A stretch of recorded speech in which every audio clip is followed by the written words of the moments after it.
Hello বন্ধুরা, তো আজকে আমি তোমাদের একটা গল্প শোনাবো। গল্প বলতে কি একটা জায়গার নাম বলবো, কে কে চেনো বলবা, কোথায় আছে এটাও বলবা। ব্যাপারটা গল্পটা তোমাদের শুনতে যতটা মজা লাগছে আমার কিন্তু একটু মজা দেয়নি, বরং আমি ভীষণ ভয় পেয়েছিলাম। সেই ভয়টাই কেন পেয়েছিলাম তোমাদেরকে আমি জানাবো। আচ্ছা, কাঁঠালতলা এটা কোথায় বলতে পারবা তোমরা? কাঁঠালতলার ঠিক কোথায়, কোন জায়গায় আছে? আমি কিন্তু জানি না। জানি যে জায়গাটা আমি গেছিলাম, ওই জায়গাটা আমি গেছিলাম, কাঁঠালতলা বলে নাম ছিল। আমি যেখানে দাঁড়িয়েছিলাম তার উপরে কাঁঠালতলা ছিল, তার পাশে একটা ফুল গাছ ছিল। কিন্তু আমি যে কাঁঠালতলাটা চিনতাম এটা সেই কাঁঠালতলা ছিল না। কিন্তু কোন কাঁঠালতলা ছিল আমি কিন্তু এখনো জানি না। কে কে কোথায় কোথায় কাঁঠালতলা বলে জায়গার নাম আছে আমাকে একটু বলবা, হ্যাঁ? হ্যাঁ, তাহলে আমি শুরু করছি।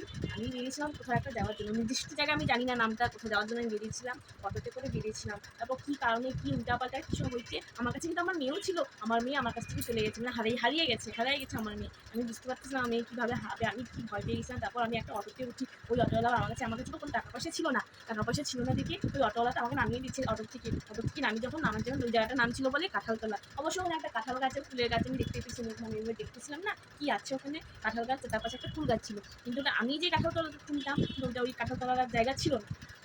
যাই হোক, আমি কাঁঠালতলা চিনি মানে আলিপুরদুয়ার মামা বাড়িতে ওখানে একটা কাঁঠালতলা আছে, ওইটা চিনি, কিন্তু ওই জায়গাটা ছিল না। যাই হোক, আমি তো ভীষণ ভয় পেতে, একটা আমার মেয়ে হারিয়ে গেছে, বাড়িতে গিয়ে কী উত্তর দিব সবাইকে, এটা ভেবে আমার ভীষণ ভয় লাগছে। ভয়ে মানে আমি কান্না করছি একা একা বসে। তারপর আমি ওখানে দুটো বুড়ো ছিল, বুড়ো দুটোকে জিজ্ঞেস করলাম যে এই জায়গাটার নাম কি, বলো কাঁঠালতলা। এই কাঁঠালতলা তো সেই কাঁঠালতলা না, আমার মাথাটা এটা ঘুরছে, হে ভগবান আমি কোথায় চলে আসছি, কোথায় চলে আসছি বলে ভীষণ ভয় পাচ্ছি, কান্না পাচ্ছি।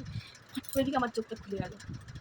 চোখটা খুলে দিকে আমার মেয়ে তো আমার পাশে আছে, আমি বাড়িতে ঘুমিয়েছিলাম। এটা আসলে আমি স্বপ্ন দেখছিলাম। তারপরে আমি ভীষণ হাসি এইভাবে ঘুম থেকে উঠে। তারপর ভাবলাম এই গল্পটা কারোর সাথে শেয়ার করা যায়। এবার কারো কাছে তো আমার গল্প শোনার সময় নেই, প্লাস আমার বরেরও নেই আমার কাছে গল্প শোনা, আমার গল্পটা শোনার স্বপ্নটা ছিল। এই জন্য ভাবলাম তোমাদের সাথে শেয়ার করলাম আমার স্বপ্নটা আর গল্পটা তোমাদের কেমন লেগেছে জানিও।